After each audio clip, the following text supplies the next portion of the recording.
মহাৰাজ। ইন্দ্ৰমণি ভূগোলে দেবতা, ঐশ্বৰ্যৰে দেবতা, ৩৩ কোটি দেবতাৰে পালকে মই ইন্দ্ৰ মুক্তই সুখী আৰু সমৃদ্ধিশালী নাই কোনো সুখী। কৰো যদি আদেশ মই দেৱতা সমাজকে বায়ু ৰুদ্ধ হব, অগ্নি নিৰ্বাপিত হব, অনাবৃষ্টি হব আৰু দুৰ্ভিক্ষ হব। আৰু তেতিয়া মৰি মৰি সিহঁতে এই দেৱতাকে পূজা কৰিব লাগিব।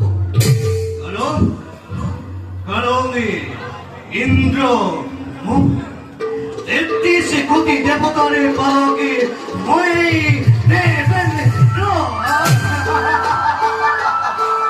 জয় দেৱৰাজ ইন্দ্ৰৰ।